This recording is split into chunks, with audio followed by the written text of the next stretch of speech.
Good evening, treasure seekers. This is Blake coming to you live from New Mexico, and joining me as always from Washington State, it's Bryn and Cody. How's it going, guys? Hello. Hope everyone had a nice Thanksgiving for our US listeners. I feel quite established saying that since I know we at least have two international listeners.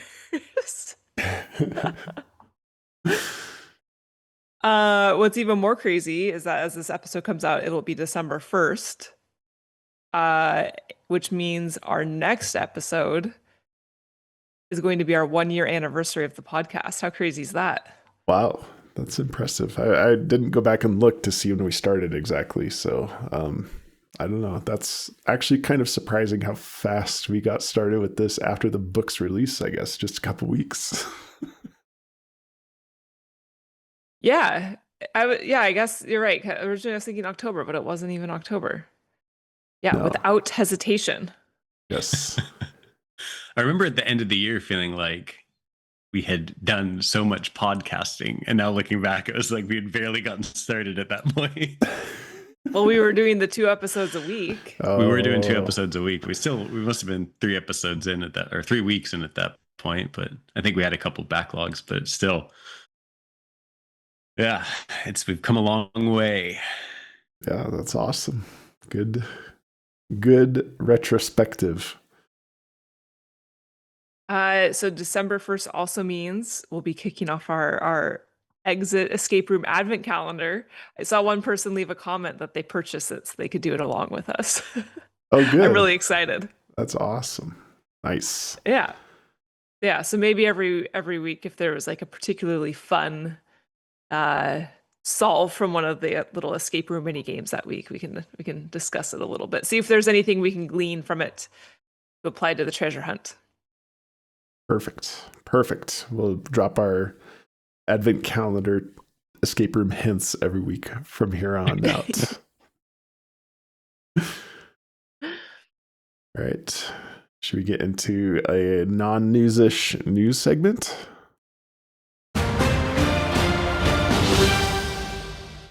I think this is in the news segment just because it was last week, but it's about the Art Smith Brooch. So let me pull that up real quick. 1 second. So yeah, I think there's gonna be kind of a heavy,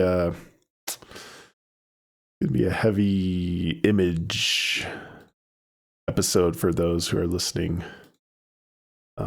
Just on the audio version only. We'll try to remember to describe as much as possible, but might be a YouTube episode for you if you want. Anyway, follow up on the Art Smith brooch that we talked about last week with the potential moon rising over the mountains, as you had pointed out, Bryn. We did track down a online image from an auction, I believe that happened in 2018. Now, the timing of that is kind of weird because I don't know if it was sold at auction in 2018 and then Jon Collins-Black acquired it about 3 years later, probably would be the timing, is my calculation. So I don't think this was the exact auction that Jon Collins-Black won, and I don't know how he acquired it after, whether it was through private sale or through another auction, I don't know. But alas, here is the image that I could find from artsy.net. So the image for the book is shown on the left. The image from artsy.net/artwork/Art Smith Brooch is the website that you can find that at. I don't know. What are your guys' first thoughts? I have other artistic representations that are coming up on my opinion, but what do you guys think? So on the picture that you found, I mean, to me, the reflection in those balls is very much, it's like you look at that and it's a room. You can tell that's the reflection of a room, right? Like it looks like probably some windows or the lighting. And I guess I just can't figure out how that pattern comes to be in the original image. To me, that just doesn't scream it's a room. So I don't know, but there's also a lot of difference between like the other, I don't know what you would call the windy pieces of the brooch. Like there's a lot more contrast in the art in the one in the book as well. So Yeah, certainly. I'm going to say I'm more convinced of my moon mountains. So I have a zoomed in picture as well. Okay. Cody, do you have initial thoughts before I move? Just start off with how confident are you that this is the same brooch that we're looking at? Because I see some differences that are like it could potentially be just like a different angle that's being photographed from, but there's like fairly significant differences. It looks like. Well, I think it's just rotated. The pin's not there. The pin's not there. Kind of the two big swoops on the Jon Collins-Black photo are like nearly touching, and on the other one there's like a significant gap, and that could be an angle thing. But there's a couple other instances I'm seeing like that, like the two balls towards the bottom look closer to their neighboring swoop on the left than on the Jon Collins-Black one. And then so that's kind of like some structural differences I'm seeing. And then obviously the pin that would have been, I guess, added. But beyond that, kind of just to the upper right side of the two balls, on Blake's photograph, there's like I can't remember what we wanted to call it, like patina or whatever. It's just like all shiny brass. Yeah. No, the other above the two balls. Yeah. So like this image heavy podcast. Yeah, even lower than that, like right above, like the swoop right after it to the right. Yeah. Right there. It seems so like right there is just opposite. like purely polished bronze. Yes. And then I don't know if like the darker parts, is it oxidizing that would happen, like you said, in the 3 years between this photograph at auction and Jon Collins-Black getting it, and then why would just that part oxidize? Okay. My first question would be wanting to verify that this is the same brooch we're looking at, and not like, I don't know, maybe he made like very similar copies of jewelry. If it is the same brooch, then I have lots of questions. I don't think it's the same brooch. I did not pick up on that, actually. I think it's different. Oh, that is interesting. Yeah, I mean, this little nubbin right here, just right of the big ball, like, yeah, we'd expect to be able to see that even if it was at a little bit different angle. And you're right, like the patina is kind of opposite. So here it's oxidized on the artsy one. Yeah. And here is polished. So it's kind of opposite. I think you're right. This is a different brooch. I feel very bad because you shared this with us earlier, and I was working on some other stuff at the time, and kind of like I was looking very specifically at the balls that we were looking at, like the glare patina on, and not at the brooch itself. So I should have pointed that out earlier, but it didn't occur to me until I just saw this picture now. Okay. Side by side. Oh, that's a great. Regardless. Yeah. Regardless, what I think is in question is how light would be reflected off the balls themselves, which we can see is identifiable as a room. Like you can see the person with the camera, I think, in this artsy one. To me, that's like 3 lighting panels. This is probably in a light box, and there's a person with a camera. You can see that. Look how sharp these lines are on the one in the book. Like, how is that a light box to me? I'm not a photographer. I don't know. But I can see it. I can see the photography setup in the room on the right. Do you guys remember what my opinion was from last week? No. I hope it was that this is photoshopped in some way, because I'm agreeing with Brent that I think it's photoshopped in some way. Really? I'd be interested to know if I'm agreeing with myself from a week ago or not. Yeah, I don't think it is photoshopped personally, but I think it's still very interesting. Here's my artistic representation of my opinion. You can see here. You are listening. You do need to tune in to YouTube to see Blake's art. I successfully used the 3D beveling of PowerPoint to shift the Art Smith pendant to be on the bottom of laying down on the bottom of the floor. And I think it's just a little black panel for photography that goes around it. And that's what you're seeing in the image. And then you're right that there is an extra like flash. I'll go back to the original image that I think comes from the photography setup. But I think what you're seeing in the circle, what you're calling the moon, I think is just the ceiling of the room. Oh, I don't think the moon would be photoshopped. The very like angular triangle underneath to me seems to not line up with like the other light source being, I guess it's actually almost, it's interesting, I'd say, that other like obvious strong light source is exactly 180 degrees from that, the one that we're talking about. Right. But the moon part, I'm does not jump out to me as like strange. The triangle part under the moon part jumps out as strange. Really? Yeah. Do you agree with that, Bryn? Or you think the whole thing is? I think if the triangles are a thing, then I think the circle's a thing too. Okay. So we all have a little bit different opinions. But yeah, I think it's just a surround compared to the windows that you can see in the other image. I was thinking about how we needed some shirts for TreasureCon, and I kind of just want this to be the shirt for representing our podcast. This is very excellent. Thank you. I spent minutes on it. I think we could solve this debate pretty easily by getting a shiny ball from somewhere and taking some photographs under different conditions and see how they turn out. Yeah. I mean, if we can buy a mirror, we can buy a ball. All right. More investigation to come. But yeah, I'd be curious if there's a photography expert, particularly somebody that's done like object photography. Like that would be interesting to get a professional opinion compared to ours. Anyway, I agree that, yeah, this light source kind of in the top is a little bit interesting, but if it was like kind of lit from above and then the camera was straight on, I can imagine getting this particular reflection. So anyway. I can imagine getting two of those three components. Okay. All right. Any other comments? I'm going to shut this down. Yeah, moving on. All right. Perfect.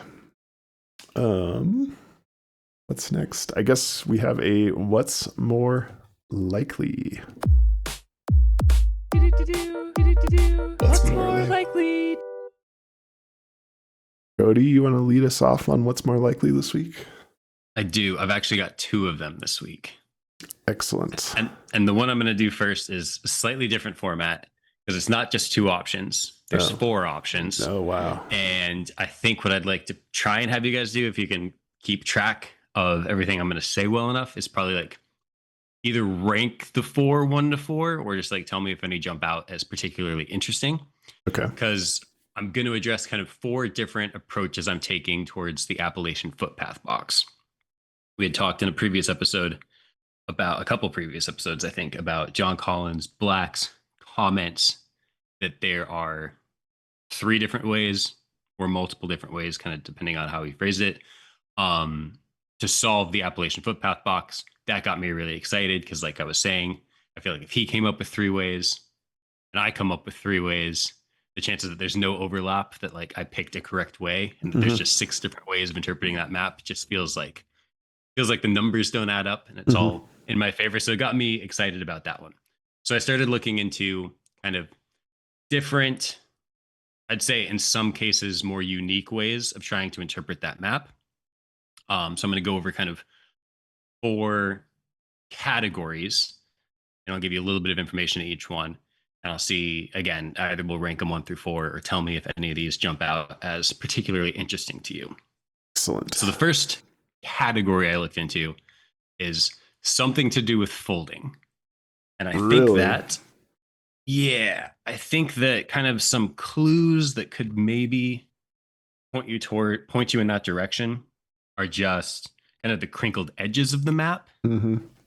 Maybe a pointer towards, hey, you should be folding this and not treating it as a 2-dimensional object.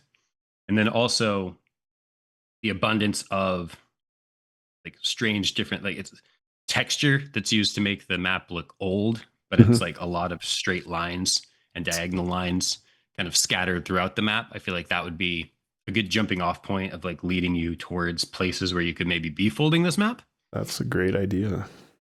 So I think those are kind of two pointers towards that as an idea. And again, I want to reiterate that it's almost like I'm excited about coming up with different ideas and not necessarily being like super gung ho that they're correct, but just like almost like the shotgun effect of like, if I come up with all these different ideas and pull on all those different threads, because there's multiple threads that he's confirmed you can pull on, I just like, I'm trying to come up with new different ideas, ultimately, is what I'm trying to say. Yeah. In a million words. It's almost like there's a little bit of hope, more so than some of the other puzzles that you might stumble upon a correct solution of the three. So that's awesome. Yeah, it feels like the odds are 3 times higher for just stumbling on a correct method, even, is what I'm looking for, more than a solution at this point. So the second one is not as fun to talk about, but it's just some sort of geometrical solution, which I feel like would be the most classic thing and probably the first thing, other than like going in here and just trying to tie some of these icons to geographic points on a real world map. I feel like the second thing I would do is some sort of geometrical solution, which I'd be pointed towards with like the compass and the dashed lines. It feels like maybe there's some geometry there, like some connect the dots type situation, or I don't know if I'd even probably classify like if there was like a hidden Morse code type thing in the dash with like slightly longer, slightly shorter dashes. Probably classify that as like the geometry of the map. So that's number 2. Okay. Number 3 and 4 are a little bit more unique, and I was actually most excited with number 3. Okay. Number 3 is something temporal. So instead of like something to do with time and events happening through time instead of through space. Interesting. Yeah. So when I first thought of this, I was thinking about it without looking at the map. And I was remembering how some of the icons were fainter and some of them were darker. And I was thinking, like, could it be a time-based thing where this whole map is, everything on the map is describing one specific spot, not like leading you towards a spot, but it is taking you from, some critical events that happened in the past that are maybe like the fainter icons. And then as they get darker, it's things that happen more recently in this one spot. So I did some research into that one because I was kind of excited about it. And I found something that I'm going to share my screen here. This is something that has actually been known in the community for a while, it seems like, and I had not picked up on it until I started researching this. So I don't know if you guys were aware of this, but this begin here, which I know you're all aware of, from the map, when flipped upside down, the end of it is a pretty clear 1938. Oh. Interesting. See that? Yeah. Which is interesting because the Appalachian Trail was completed in 1937. Ooh. So it could be like could be like an Appalachian Trail time thing, or maybe you're like beginning at 1938 and there's like critical history of the Appalachian Trail that maybe leads you to like today's date. And anyway, I'm kind of describing abstractly the method that I would be looking at to try and find a potential solution. Awesome. Something to do with time. And then the last one I'm calling something audible, which would be that maybe like each of these icons is a reference to something in like a song or a poem, maybe like a historical song or poem about a specific place. Or I would even open it up to like any word play in general, where maybe like a synonym for like skier and mountain lion and butterfly. You like take those synonyms together, you can like create a word, something to do with word play, or something audible with like matching it up with a poem or a song. So those are kind of four potential solutions that I've narrowed in on as probably like my favorite and my most worth investing time into at this point. There were some other ones that were more straightforward, but I feel like are also have been like thoroughly researched by the community in general, and then some other ones that just didn't seem very realistic. These were kind of my 4 favorite.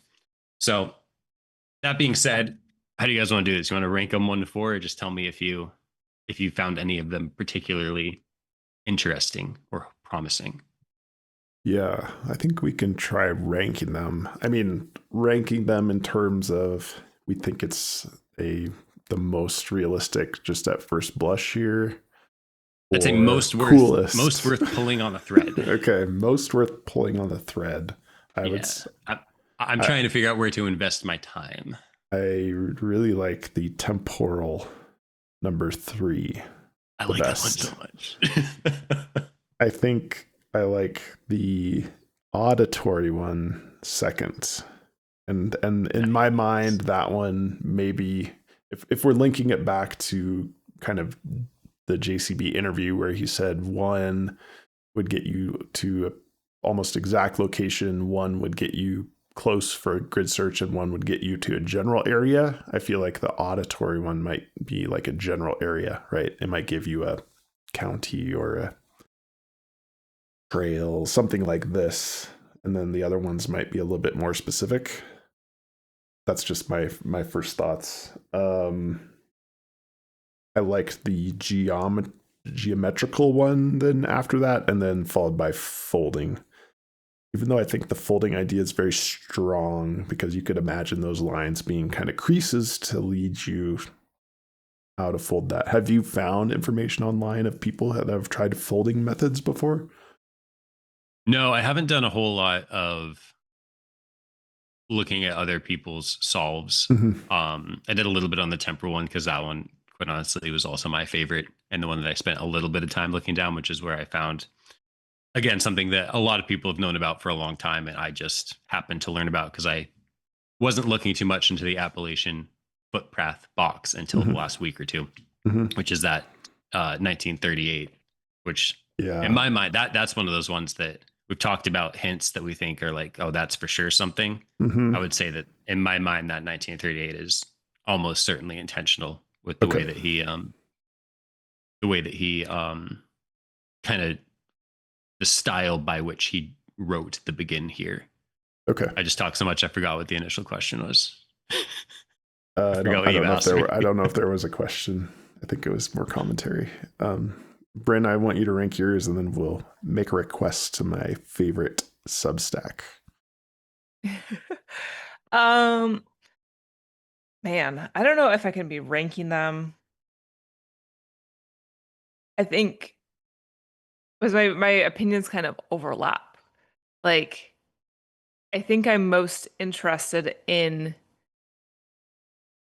like the change of perspective and how you're seeing the 1938, because I've always been intrigued by the 1727 Northeast, because again, like the way he's written it, similar to the G in begin here, you very much can also turn it and it's like, well, now is it an IVE or a ZM, or like it just seems like there's a lot of perspective to be played with here. So it's like, in that sense, the folding's kind of interesting if you're supposed to be, but I don't necessarily think you're supposed to fold. I think it's maybe just like viewing it from different ways. I don't know if I'm like super big on the time like you guys are. Excuse me? What? I get that some things are super vague, like super like transparent and harder to see. So let me jump in here real quick.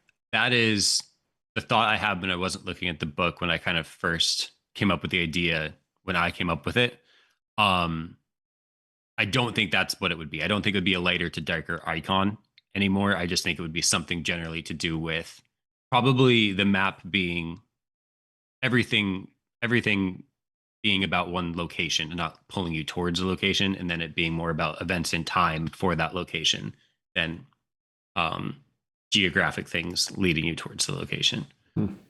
But the lighter and darker icons, I agree, there's not enough contrast between them to like order them by how dark they are. I mean, I think in general, what I would be most intrigued by is what we call it geometric, like the shape. Because I think what's really curious, well, there's a lot of things that are very curious, but all the dots in the background, like there's the how many is that? 4, 6 dots by the butterfly, and then above the little smoky thing, there's like 6 dots pointing that don't feel like they're just there from AI. So I guess I would be kind of more intrigued into like what the actual stylistic meaning of these markings, I guess. Kind of going back to what you're saying with like the dashes on the map, as far as the trail, if that's what that is intended to be. Okay. So what are I would say maybe that's my number 1. Geometric, temporal folding, audible. Audible will be my 4. So what was my 2? And then the temporal was 3. So geometric was 1 and folding was 2. 1. I guess. Yeah. Sure. Ish. Yeah. I don't think it's folding, but like maybe some something manipulation along those lines of like a way of getting a different perspective, I guess. Mm-hmm. Cool. I like these ideas a lot, Cody. I guess the request would be if Dr. R Squared is listening, since we did his quiz, we're now going to give him a little task. If he wants to do a commentary on a blog this week on those 4 options and rank order them, we will be forever indebted to you. All right. And I guess perspective from Treasure Hunt with Us as well, since I know they're working on the Appalachian Trail box. If they have ideas on that, I would love to hear them as well. So call out to the community, I would say, since, I am definitely not the Appalachian Trail expert by any stretch of the imagination. And full disclosure, I'm not really either. I just started getting into it after the JCB interviews where he dropped those extra nuggets. And full disclosure, I'm not fully like caught up on community consensus and like main theories and stuff like that. Yeah, so maybe these are already being covered and we're not tracking them. Totally possible, but I think they're pretty unique ideas. Cool. Yeah, it's always a balancing act trying to figure out how much input you want when you're just starting to dig into something to like that's fair. Influence your ideas versus how much you want to come up with your own ideas and then see what overlap there is. So that's always a balancing act. All right. I can withhold that. I can withhold that information if we get it back from Dr. R Squared. If you don't want to hear it. No, I want to know. All right. You ready for the next what's more likely? Yes. All right. Next, what's more likely has to do with the Hopi translations that we had discussed in our last episode that got me all excited. Yes. The Trainal thing. All frothed.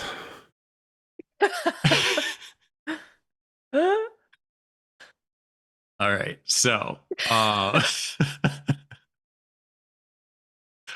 did a lot of, I wouldn't say a lot, but I did a decent amount of research to try and find something reliable. And I ended up finding this, and it's something I was able to rent off the internet. Wow. And it's a Hopi dictionary, and it's got, I think it said 30,000 entries, and it's from the University of Arizona. Okay. So it's real. It's not AI trying to tell you, yeah, sure, this means something interesting. Nice. Yeah. So Hopi English dictionary. Because after the last podcast, you had found some Hopi dictionaries you could buy, but they were like $1,200, right?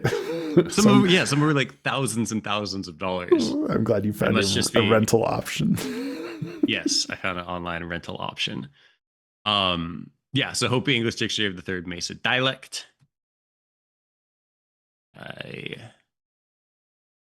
Button. There we go. All right. So it is from 1998, University of Arizona. I just wanted to show this so you know it's not just It's real. It's legitimate.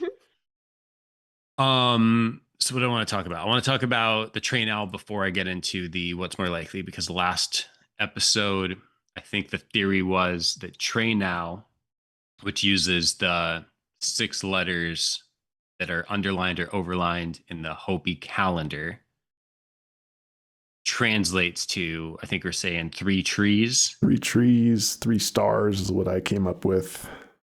Okay. So using this, spoiler alert, I cannot confirm that with this one. Okay. So I've got for Trey, and again, this is like 1,000 pages. I think they said 30,000 words, and in the Hopi language, it looks like the TRs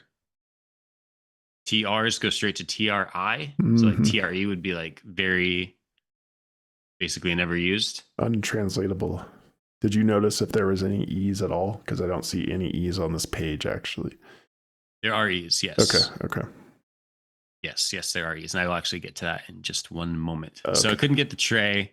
Okay. And then for now, it's basically the now part of anything basically means alone. Okay. So yeah, there's, you can see like the first one like this, the now means alone, and then the now whatever this is to get left alone. It basically has to do with alone, being alone, that kind of thing. And then this was, I think on that previous one, it said it sent you to NAALA, which is this here, which is more of just by oneself, alone type stuff. Interesting. So the train owl, at least according to this, I can't confirm it with this, and I would say personally, I don't feel very confident at all that that would be correct. And I think that there's a lot of AI trying to give you an answer stuff happening, kind of like what we ran across with a lot of people's first foray into AI doing the cryptogram in Past and Future Box, with a lot of classic fun and unique outputs from AI telling you, no, this is it for sure. Yes. This is what you want to hear from me. So, yeah, I'd be very surprised if the train owl thing's correct. I did a lot of other searching for words using those 6 letters in this dictionary. Excellent. A handful of hours of searching. It's just like, I can't find a good way to do it. And if I had like a text file, I could do it pretty easily. Like there's ways of doing it. This is the only like copy I could get, which is like a highly encrypted rental file. So I can do pretty good like searching for words, but I can't like run any script or anything that's going to pull out words. Okay. So I'm in the process of either finding another source, or this would be an excellent source if we knew what we were looking for a little bit more. Like even if I knew like what is the first letter of these 6 letters, that would narrow it down obviously to 1/6 of the searching. But right now, based on how long it's taken me, I'd be looking at like 20 hours of skimming a dictionary just to see if I can find any words with the 6 letters in it. You might as well just learn Hopi at this point. Yeah, I put in a 1/10 of that and said, I don't think I can keep doing this. I either need something else to go off of, or I need to find another source where I can like, where I have the text data to run a script off of. So, but it is a big step in the right direction if you big into the Hopi language theory that this is something available for rent. So anyway, backing all the way up. This is crazy. So what's more likely that I came up with, because I was kind of excited about this, and Brim was like, what are you doing? This is way overboard. So that's why we're doing this. What's more likely, which is what's more likely that the letters, those 6 letters from the Hopi calendar, have something to do, some reference in some way to a word in the Hopi language, or they don't. That's what's more likely. So I'd say my argument for the is being that they are those 6 letters are highlighted in some way to point you towards a Hopi word spelled in Hopi. Is in this dictionary, there's only a certain number of English letters that are used in the Hopi language. Mm-hmm. It's like um, 2/3 of our letters, Mm-hmm. and the ANTLER are all in there. Okay. So I feel like that's not nothing. Obviously, if they only used like 8 letters and 6 of them overlap, that would be like, oh wow, that's like a big confirmer. This is not quite a confirmer to that scale, but it's not nothing. I mean, it could easily be the case where it's probably even likely that it's the case that one of the letters would probably like not be used if it was just random. So Mm-hmm. Mm-hmm. I think that's a pretty good confirmer. I also have a couple theories. We had talked previously about how some of the letters in the book have underlines and some of them have overlines. And is that important and why? After looking through the dictionary, I have a couple of theories. I think that if this was correct, the underlines and overlines could signify if that letter was used once or used twice, or in Right. some cases, even like used 2 times or used 3 times.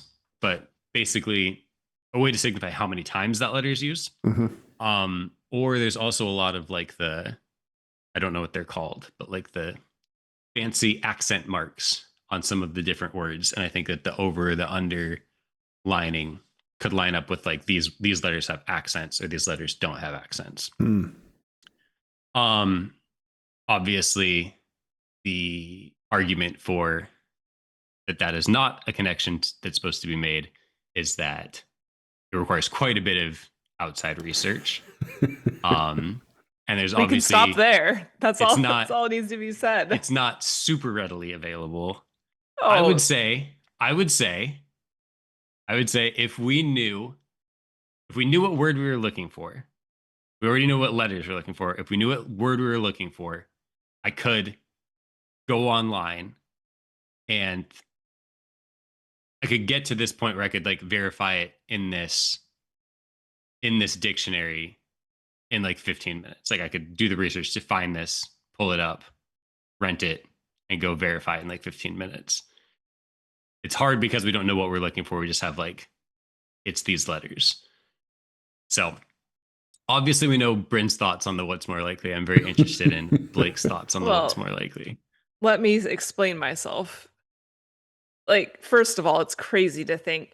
We heard from John's mouth that you do not need to do outside research. And we know that, well, we can assume that's a pretty broad, sweeping statement that maybe isn't entirely fair. But this is crazy. Like, the fact that we would be expected to translate these letters into Hopi feels incredibly unfair, especially through the lens of that statement. Like, we've seen mixed messages through different online resources. So how are we supposed to be expected to find the right resource to translate this into Hopi? No chance. Also, just like if we're thinking about the fundamentals of the puzzle itself, and we have the calendar, and we have the overlines and the underlines, like that cannot be disregarded. And so I know you said you had some theories on that, but I think that is very much more fundamental to like how is this interpreted in the context of the calendar that we're presented with? Or what does the over and the under represent within the context of the Hopi culture that he's speaking to? Like, I don't think that's just magically we then have to know, oh, now we use this letter this many times, this letter this many times. That feels wildly off the rails to me. Like, I think the letters have to have some sort of significance with the overline or the underline in relation to the calendar itself in the context of we're being presented with the calendar, the dances, the seasons. What does that mean to give us an answer for what these letters and lines mean? All right. I think that it's more likely that the letters are not being translated into a Hopi word, but I'm not as skeptical as Bryn is. I mean, one thing to remember is that the Hopi chapter 8 is the only chapter that has that additional note more about the Hopi culture, right? Or more about the Hopi, quote unquote. So we've always been a little interested on why that section is in there. I guess it's a way that he could put the calendar in there in the first place, right? But it does, in my mind, invite something to do with doing a little bit more research.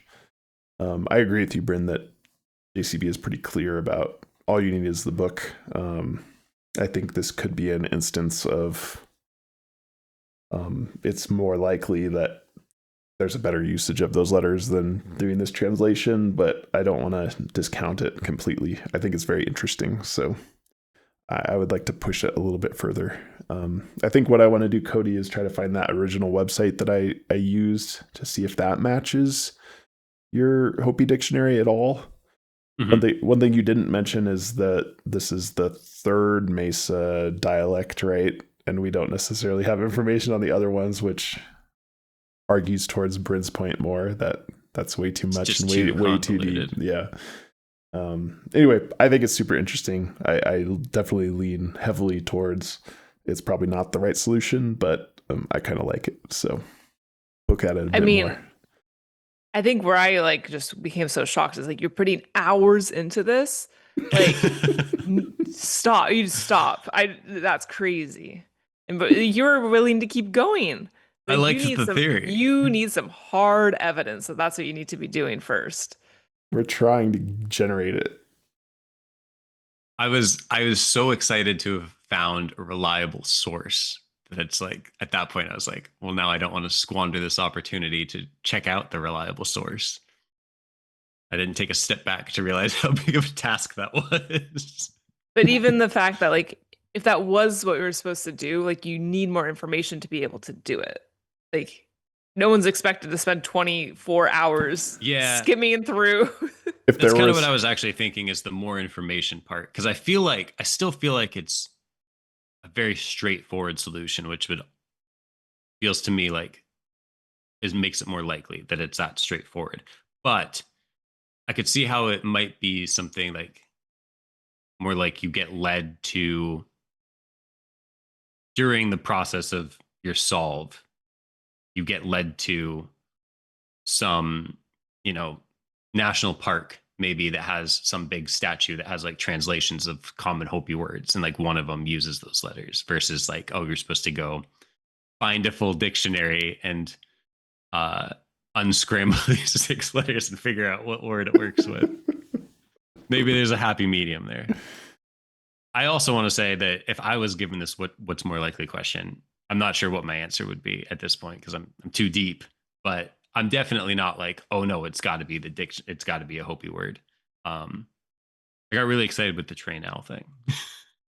Yeah, if only the title page you showed had a little Hopi butterfly on it, that would be awesome. Yeah. That dictionary does include a handful of little sketches next to some of the words. So maybe I'll skim it and see if any of those sketch-worthy words. I could probably do that in half an hour. Nice. This is very exciting. Okay. Thank you for your input, everybody. I'm going to stop reading dictionary entries now. I think that is in your best interest. I think you have a what's more likely, Bryn, but shall we save it for the next episode since we're about 45 minutes in already? Okay, yeah. If you want to do it, we can do it. That's fine. Do it. Okay. It's really quick. It's really quick. And it's not even really a what's more likely. I just want to know. We've had a couple people write in recently. It's made me think about the name Jon Collins-Black.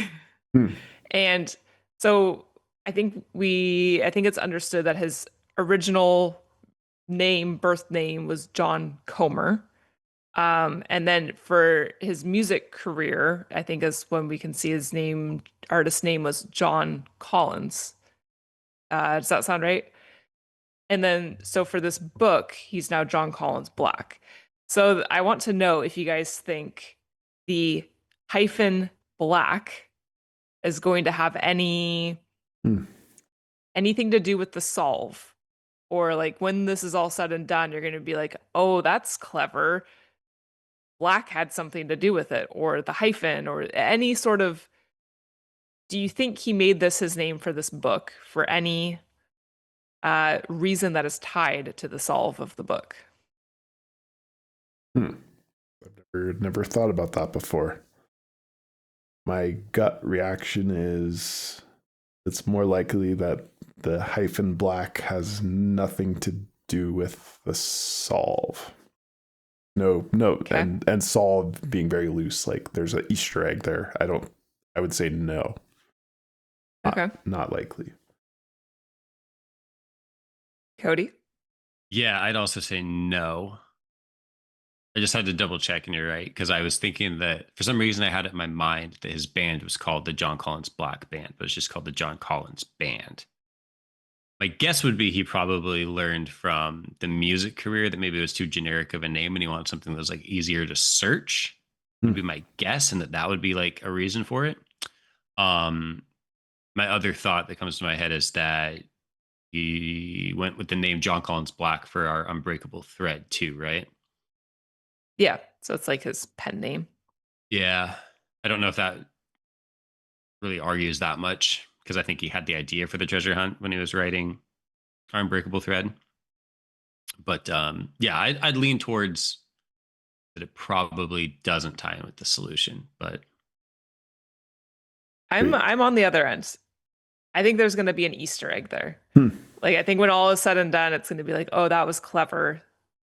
That is his name. I think I would, if I had to pick a side, that is what I'm choosing. And even like thinking about the hyphen itself. I mean, we have these lines that we've questioned throughout the formatting of the book. We're questioning these lines above and below the Hopi letters. It just seems like there could be something stylistically there that is a little bit of an aha moment at the end. that's what I was just going to say, right as you said it, was if it was used, I'd put my money more on the hyphen itself than the black part. Yeah. Yeah, I think the hyphen is what is most intriguing to me as well. I agree. All right. I promised it would be quick. Line theme. All right. Let us move on to the horseshoes and hand grenades.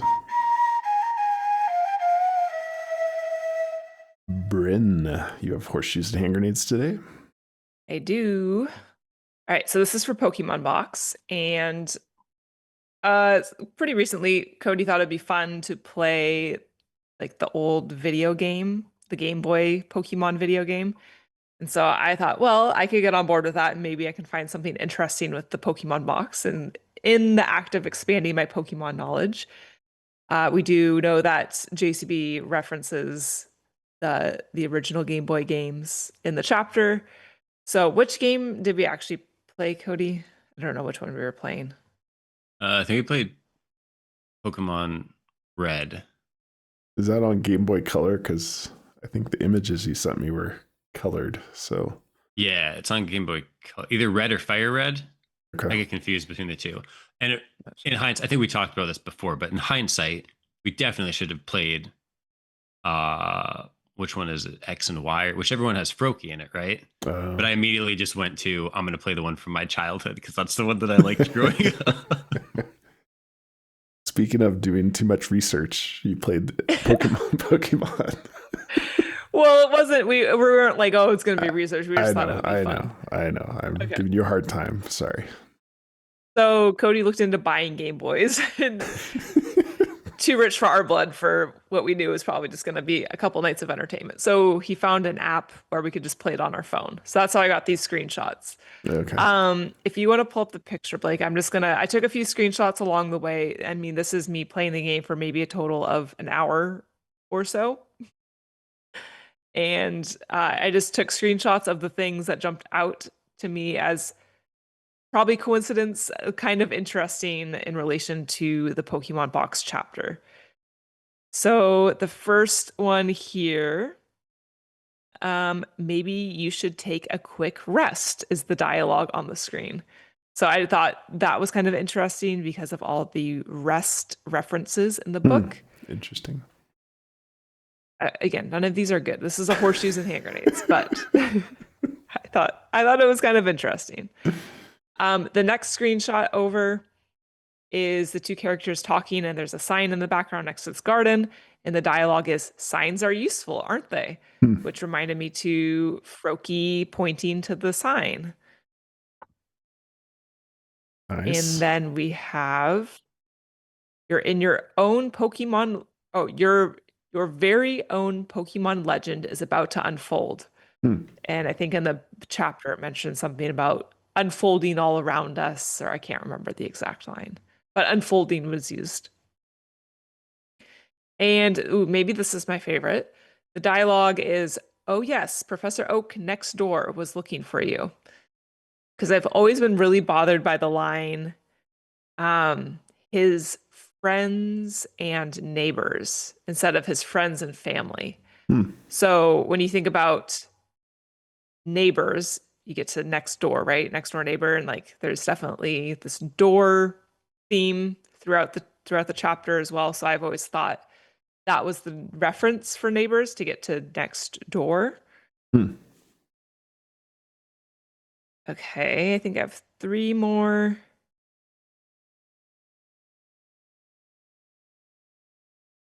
This is in the world which you are about to enter, you will embark on a grand adventure with you as the hero. Yay. And grand, I would say, is kind of forced into the chapter a couple times. Froki uses grand twice, right?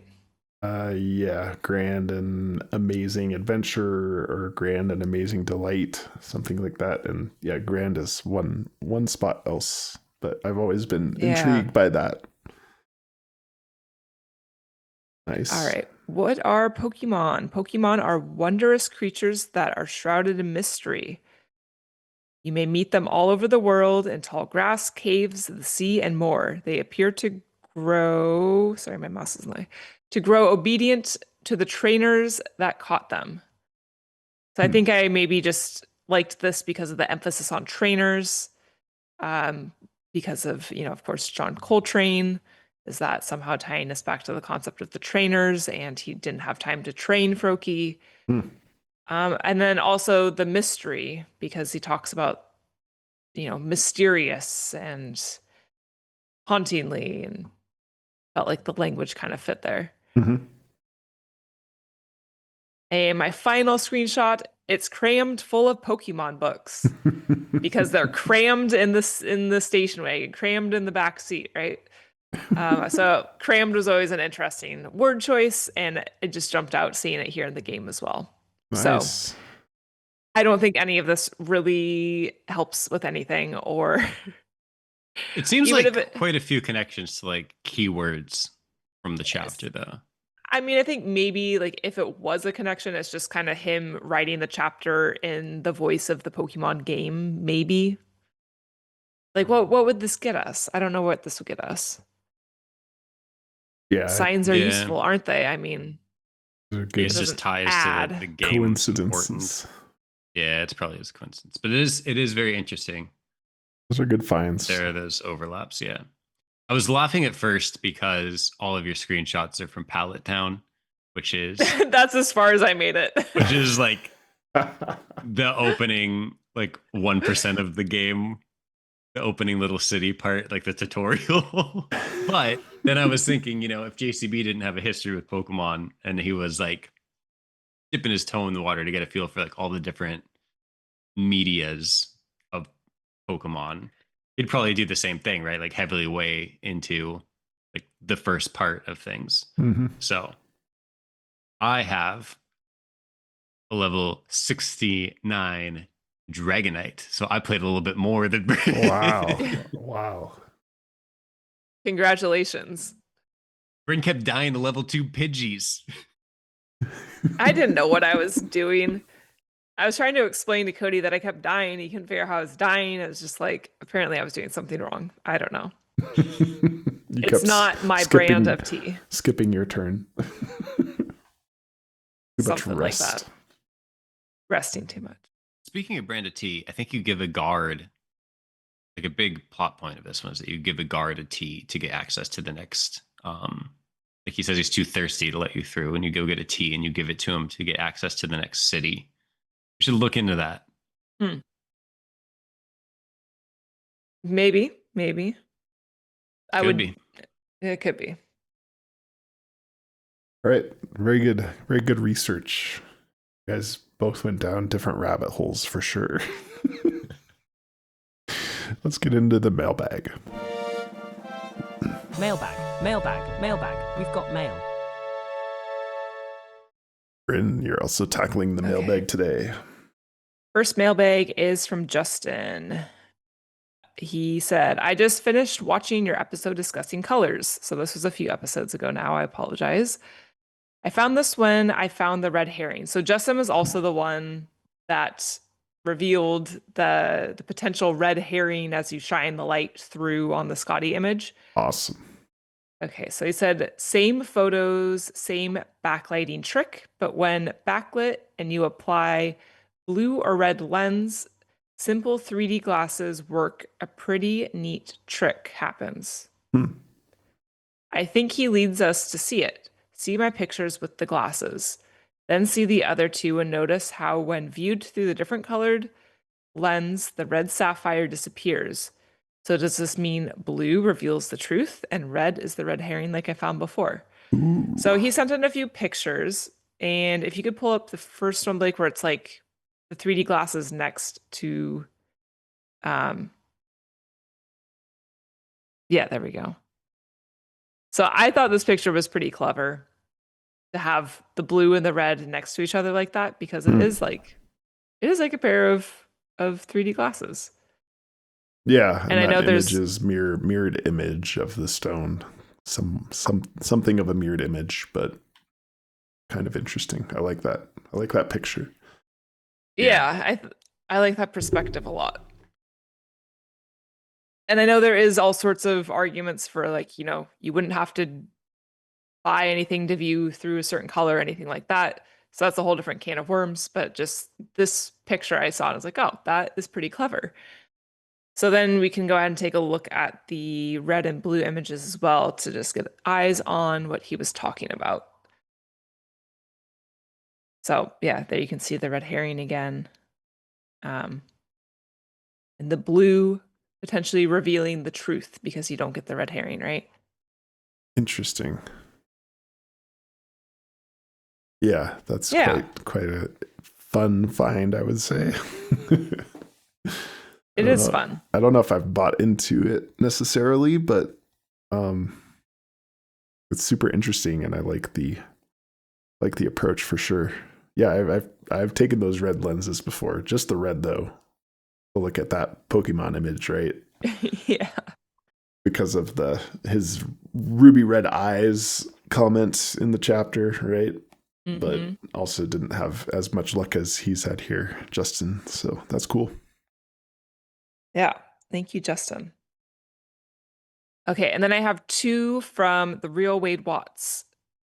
The first is referencing back when we had a mailbag about the coin lines, like becoming a perfect pyramid if you were to look at them in a 3-dimensional way, right? Mm-hmm. So Blake had mentioned, we need someone with some good CAD experience to really draft this up. So yes, RealWadeWats did that for us. I'm going to provide his commentary. Excellent. Coin and pyramid analysis attached. Hopefully a helpful graphic and analysis for you guys. Blake had loosely asked for this a couple weeks ago, and I decided to use my CAD skills to help. Hey. Please note you may need to give a disclaimer that I did draw one of the non-coin pyramid lines parallel to the other, but that was an arbitrary draw and I was just too lazy to adjust it. That line could easily be adjusted to maintain perspective. Again, it's arbitrary to the coins fitting together. Other than that, the dang thing lined up far better than I thought it would. In the episode where you featured this potential solve for the 4 coins, it was discussed that potentially the circles were not the same size and one may need to scale a coin image to match. When I put the 4 coin images into AutoCAD at the same diameter of coin, the circles on the coins were all within a few percent of each other. I would classify that as within the expected deviation for transferring from coin to a photo of the photo and then into CAD. A few percent is pretty good. I drew them as accurately from the image as I could, imparting zero bias to what they were for. Scaling the two coins that are short by about 2 and 7% would in fact create a value square pyramidal shape. Hmm. That's, So it would be a valid pyramid in his scale. Okay, I get what you're saying there. So we have a visual here of the AutoCAD representation, precise measurements of these coins coming together, the coin lines in this pyramid. oh, that's so awesome. I love this. This is really cool. So yeah, I think the takeaways here, at least at first pass, is the lines as drawn seem to come to a pretty good point. He says that the Forest Fen coin line is about 2.2% short. The Appalachian Trail is about 7% short in coming to the point at the tip of the pyramid. I think the thing that throws me off a little bit, and I think that's what he's representing here by the 8.2, I think that says degree difference, is that it's not necessarily making a perfect square if you were to use these exact measurements, or not exact, as he says, some amount of tolerance here, but the back of the pyramid is a little bit wonky, right? In that it's wider at the back than it is at the front, is my takeaway there. But overall, I mean, it's quite a coincidence, if it's a coincidence, because of the way that these line up. And the interesting thing in my mind is the use of that circle for the Pokemon coin. Remember that the Pokemon coin is the only one that has the circle that's not at an intersection. And so that does kind of align to how he's lining them up here, that you're seeing the 4 visible vertices of the pyramid represented because of that Pokemon coin. Is that a coincidence? I don't know. This is awesome. I love this. Yeah, I knew you guys would appreciate the effort that went into this analysis. Yes. Cody, any initial thoughts at seeing this? I have all the same thoughts as you. Okay. So I covered the boilerplate here. Covered it. It's worth a little bit closer look. I think I'm going to look at it after the episode more. But exactly, yeah. All right. Well, that's very fascinating. I mean, yeah, the point's not ending up meeting at the vertex there. 7% short, as he points out, is a little bit higher than maybe the expected tolerance. But as he said, taking a picture from a picture, we also don't know how detailed of instruction JCB would have given Seth Gold to inscript these coins. But anyway, what do we do with this information if it's true? Also is a question. But yeah. Super cool analysis. And whoever came up with this idea to begin with, I can't remember who it was. I'll have to go back and give them good credit on this again. All right, should I do one more, or should we move on for the sake of time? No, let's do one more because it's one of my favorite topics. Okay, so this is also from the RealWadeWats about eclipse paths, which we are big fans of. He said, reaching out about an interesting coincidence, ? That I noted for the Arkansas theory for the Pokemon box. Oh. The recent and near future solar eclipse of 2024 and 2045 will form an X in western Arkansas in close proximity to where some think the box is hidden. Instead of sharing on Discord, I figured I'd pop this over to you guys. Center X location appears to be right around Plainview, Arkansas. So, I mean, the tricky part here is that this would then be, I mean, I think we were thinking more eclipse theory with the lion's share part 1. This would then be applying to a part 2 box. But I thought like this visual was pretty cool for seeing like these points of intersection as an X marks the spot. Absolutely. Yeah, this is great. A great visual. And it is interesting where that X lands in the, if you were to take the word search as a map, That seems pretty close. What were the two dates, the 2052 and the 2045? 2024 and 2045. 2044, and I don't see the 2044. Yeah, so let's see. That would be the 2045. Yeah, it looks like that would be the 2078, right? Yeah, so a little bit. Oh, the 2024 is up more towards like Missouri. So he said. Oh, I'm looking at the wrong lines. He's saying Arkansas. Yeah, in Arkansas. That's Arkansas. Right. Okay, that's. I was on the wrong box as well. I mean, it would, in my mind, it would make more sense that the past and future, if he's looking at like a past eclipse and a future eclipse, that would relate more to the past and future box. So that's why my mind went there. Sorry. Yeah, no, this was thinking for like the Arkansas fans for Pokemon box. Got it. But yeah, your disclaimer is correct that I think this is more interesting for the lion's share, this approach, but great to see a better map than I think the one I drew or Cody drew. I can't remember. Yeah, so it's a nice visual.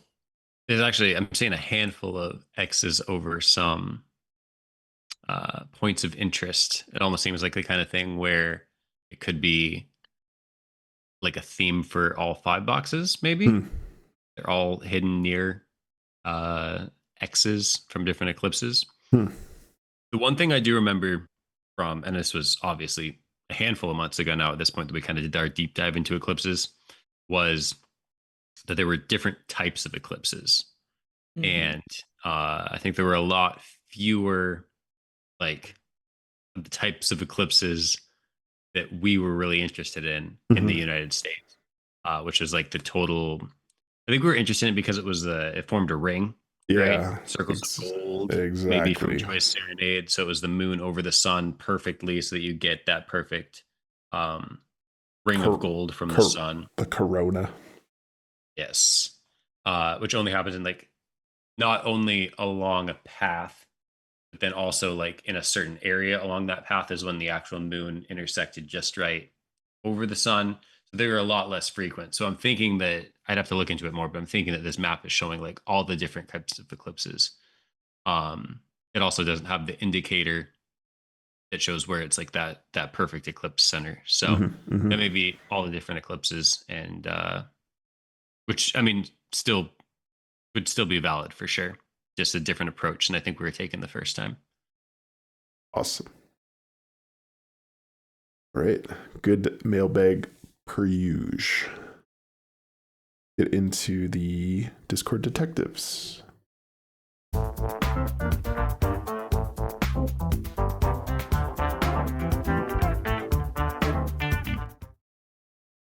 All right, some interesting detective work from the Discord detectives, I would say today. The first one is going to be, well, all 3 that I have today are going to be about past and future box, since you know where my mind is today. First one is going to be about the BIP 39 word list. Are you guys familiar with this at all? It rings a bell, but I'm definitely not super familiar with it. So this is a concept that has been around for a while.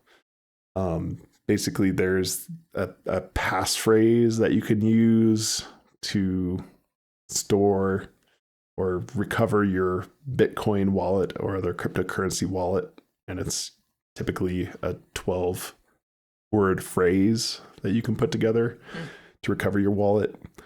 I have a Google AI review here. The BIP 39 word list is a set of 2,048 words used in the BIP 39 standard for creating mnemonic phrases for cryptocurrency wallets.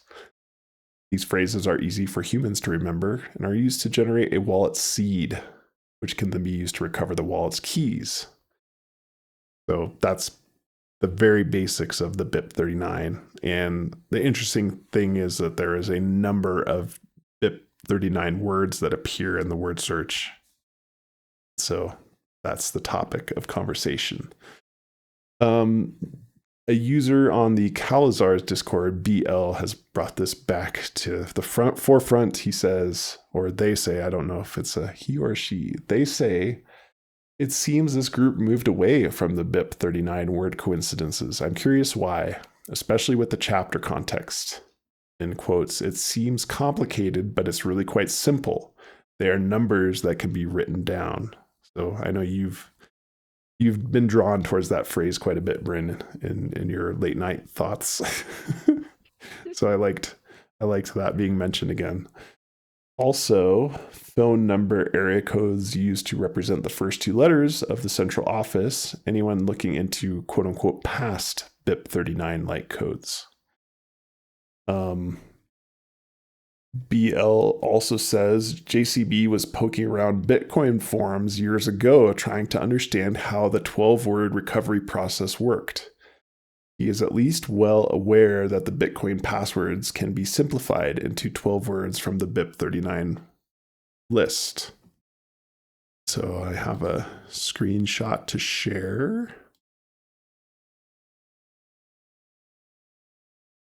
Somewhere here. So there's a screenshot that BL put up here too that I think it's been mentioned a number of times before, but it's pretty understood. Showing the podcast tracker document. I am? Oh. Yeah. Okay, sorry. Super sensitive podcast information. All of our sensitive notes. It's not on the screen. Just a second. I have to figure out how to stop sharing though. You guys are seeing something different than what the audience is seeing. Don't worry. My bad. Here we go. All right. So here's how the sausage is made. Yes. Here's the screenshot from the forum from 2021 from this user WindJC, which people have tracked down as very likely being Jon Collins-Black. Said, hey everyone, I just fired up my wallet that I haven't touched since 2016. It will not let me send. It gives me a connection error. Blah, blah, blah, blah, blah. If for some reason I upload the new version and cannot see my balance, is there an option to enter my 12-word passphrase to recover? So that's the phrase that user BL focused in on and basically proves that JCB is well aware of these 12-word passphrases. So that's why he's bringing up this conversation about the BIP 39. Centrex, another user says, BL then says, what if the word search was a maze that led you to the correct order of the 12 BIP 39 words instead of trying to brute force it? And then Centrex says, last year, after almost a month, I checked 479 million permutations of the BIP 39 words and did not find any wallets with a transaction history. So basically, Centrex, who's a power user, he writes a lot of different scripts and things like that for some of the cipher work. He had written this program to check all the Bitcoin wallets that used all permutations of the BIP 39 words in the word search, which turned out to be 479 million. So we don't think that's necessarily a path to go down. That's crazy. Other work that Centrex has done includes he used a dictionary file, which I also added all the words from Ready Player One and the chapter text to, and he ran a brute force algorithm against all 5x5 grids and could not find any valid fair play ciphers. So, like I said, the Centrex is awesome in that he's trying to do some brute force approaches to a number of these different questions that the community has, right? And that one was a total test of 65 million different permutations of all words in Ready Player One as key phrases for the fair play cipher. So if you have a cipher question and need it answered, Centrex on Kalazar's channel, Discord channel is the guy to go to. Sounds like Cody's new bestie. Yeah. It's like everything I want to do, but I'm not skilled enough to do. Exactly. I feel the same way. All right.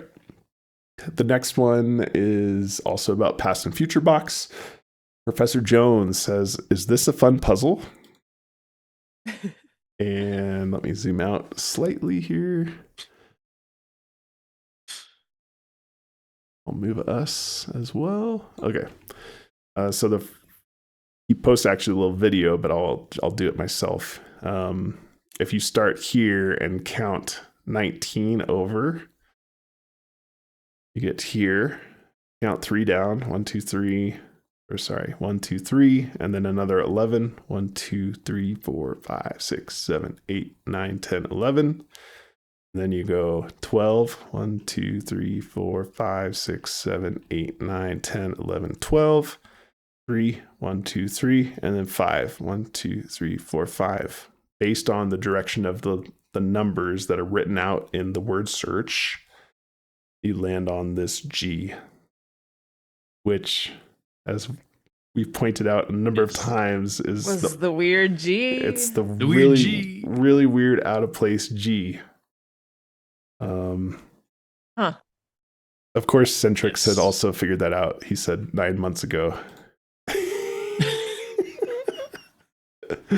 Ends on G. Why? Interesting. Anyway, I was not aware of that yet, so that was a new one to me. So why the G? If you follow this very simple approach, right? Start in the upper left corner and count the number of spaces based on those numbers in the word search. Why do you land on the only G that's in the word search? And it's under that little tent of Z's. Yeah, it's a little tent of Z's. Mm-hmm. And then the X is right there too. Yep, the X is there too. I'm intrigued. Right. This methodology and use of the word search, this feels like the level of what we're supposed to be doing. Mm-hmm. Yes. Especially having the 12 and the 3 backwards on that side of the word search. I like this a lot.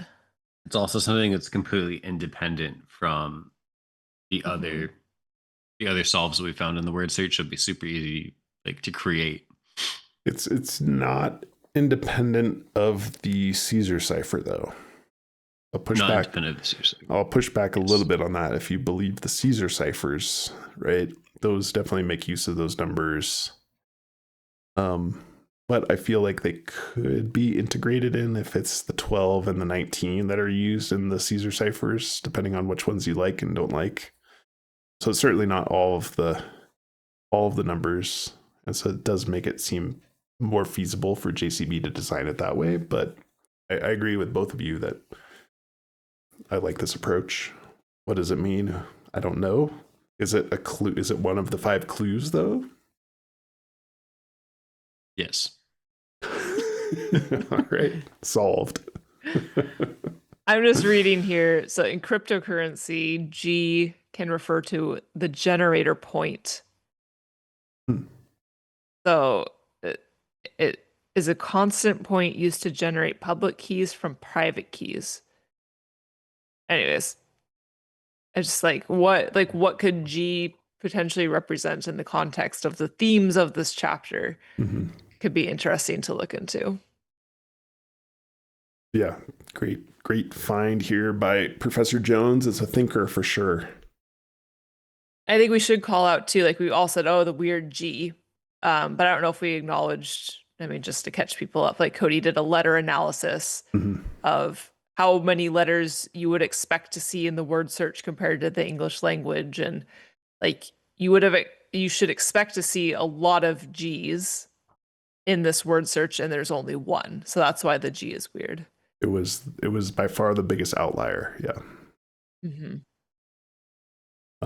In response to Professor Jones asking is this a fun puzzle, Beast of Worden said, not as fun as Pac-Man. Ooh. I like nice. that. I like that. All right. One more thing from BL. He said the OG, aka the great and powerful Og from Ready Player One. That's the avatar name of Halliday's right-hand man, Ogden Morrow. Mm. Z was also Parsifal's nickname in the book Ready Player One. And so he has done a creative usage of the O's to make a letter G out of those. That I buy into less. Okay. I mean, it could be fair, but I think that's a stretch. Right. Fair enough. The one thing I didn't point out from BL here, I apologize, so this is BL's contribution here, is this little OG, making the G's out of the O's, making the G out of the O's from the middle of the page. That was BL's contribution.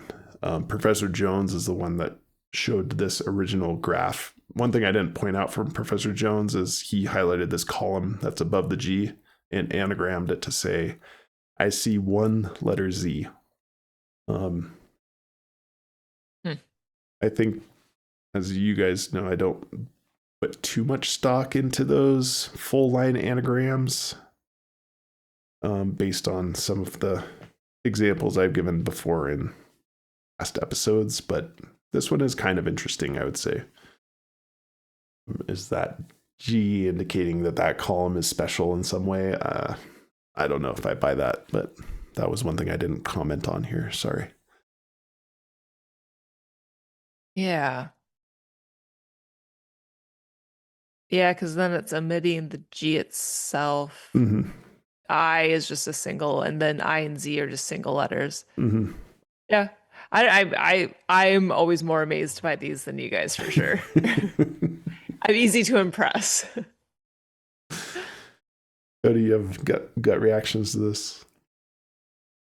I'm still, my mind's Processing. going a million miles an hour on the first one. I really like the one that everyone knew about 9 months ago. Well, Centrex did. All right, I've got one more. That's all right with you guys? Yeah. Akita Chow. They say, okay, I'll throw an observation out there that I hadn't heard mentioned. When you apply the cryptogram substitution to the word search and get MMDCLIVVVI, let me show you a visual of that, which I have mentioned many months ago. So you said this is applying the cryptogram substitutions to the word search letters? Exactly. Yeah, when we talked about that, it was a long time ago. I did say there was some kind of Roman numeral-esque looking things that popped out, and this is one of them highlighted here. I think the ending IV, V, and VI is a reference to the original Star Wars trilogy, which is officially 4 through 6 and written in Roman numerals. Since Han, Solo, and Leia are also in the word search. What do you think of that? They're in the word search in this version or the original version? No, in the original. The original version. Yeah. That I don't know. I get they could be on theme with like Star Wars, but to me that also feels a bit stretchy. Yeah, I agree. It's maybe too many steps, but I have been trying to figure out how to make use of those Roman numerals in the translated word search before, so this is at least a stab at that, which I like. I wonder if there's something you're supposed to do with the O's and like the original O's versus the new O's once it's gone through the translator. Right. Yeah, no, it's a good question. I mean, we have the cryptogram translation the other thing you can do is you can reverse the cryptogram translation, right? To go either from cipher to plain text or plain text to cipher based on the cryptogram. And then I will point out again, something odd to me is that 2x5 section at the bottom of the word search has a lot of gaps in terms of that translation because of the weird letters that are in that. But I just want to point that out while I had the opportunity again. Captured audience. Self-serving, yes. What to make of that, I don't know. So there was a bit more discussion about what those Roman numerals, could mean. Chamanta said the first two numbers would be 26, which would be like, this would be 2,600, but 26, which is the chapter number and a bunch of other things. The 54, 55, 56 doesn't mean anything to me, though. Just thinking out loud for a moment, the 26th letter is Z, and the periodic table has Z numbers. So Z54, Z55, Z56 would be, oh gosh, xenon. I don't know what CS is off the top of my head. And BA, barium. I don't even know if that's... Anyway, 3 different elements from the periodic table. XE, CS, and BA. Cesium, maybe. Still doesn't mean anything to me, but maybe there's a chance it helps somebody. So just throwing different thought exercises out there for the community that I thought were interesting. That's all I've got. Yeah, hearing all this stuff, like, it makes me very interested in past and future, and then also just like makes me not want to work on it at the same time.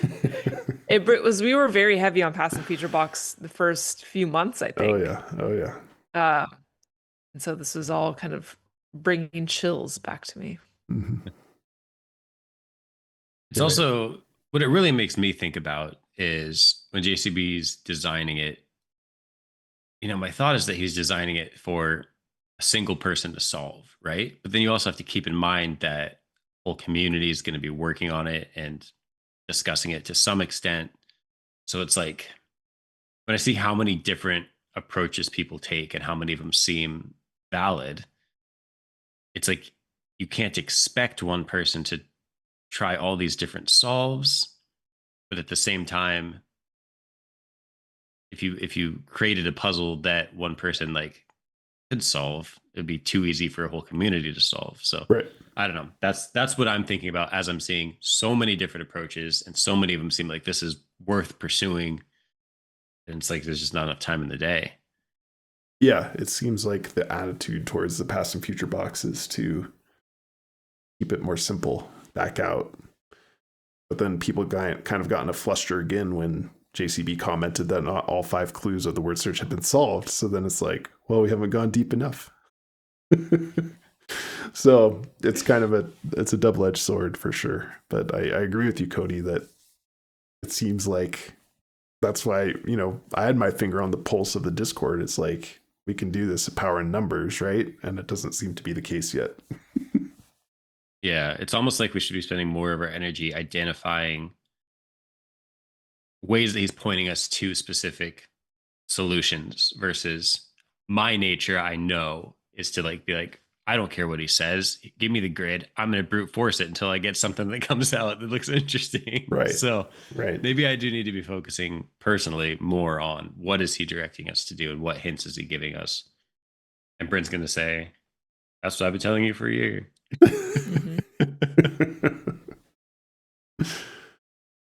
All right. Coincidence of the day.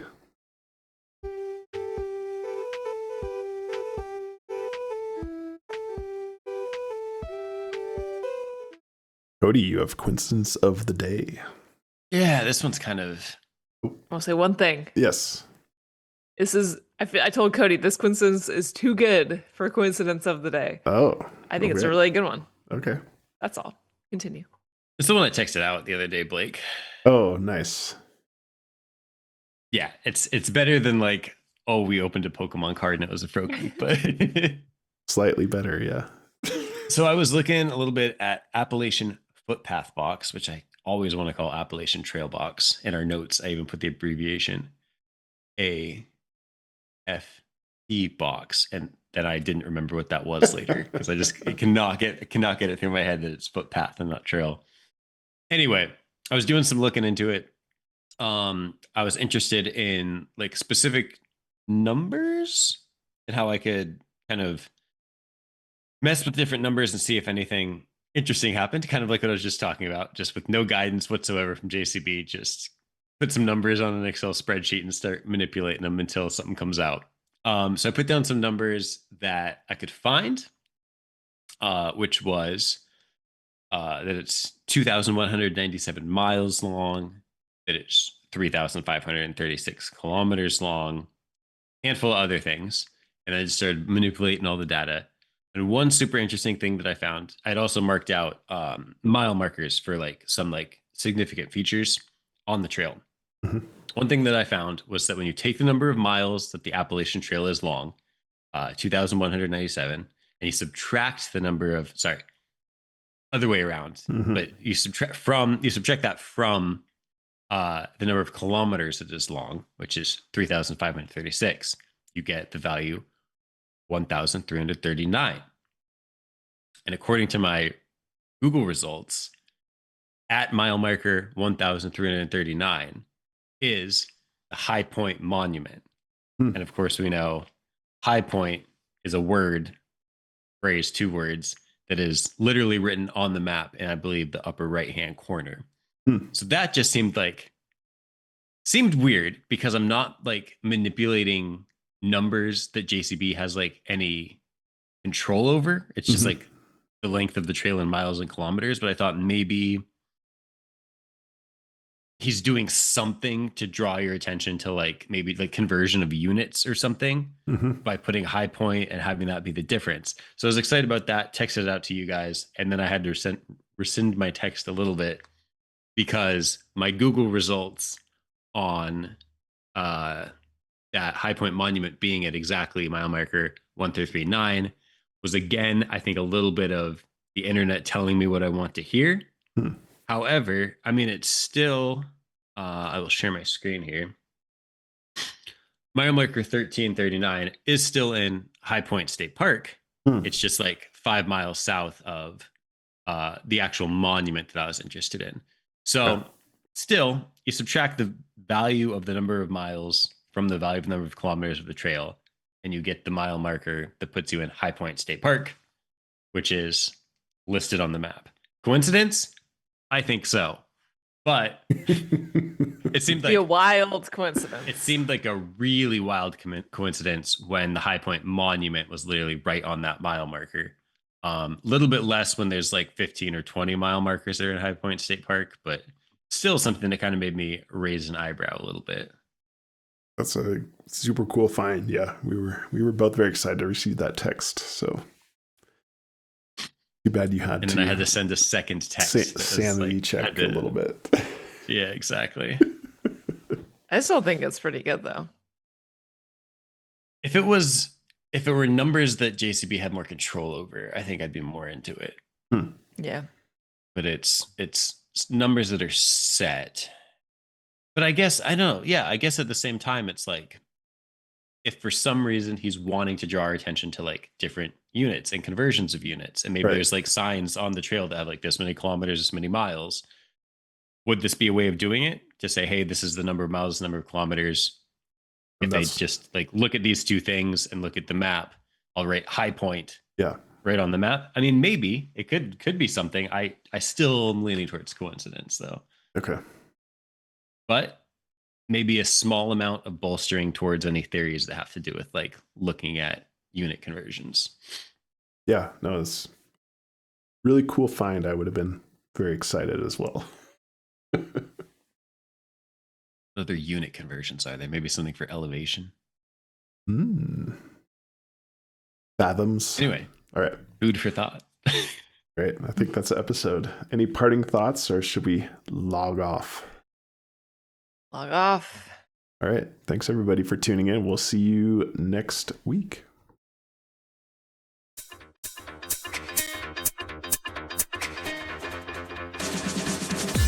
searching for clues. Let's find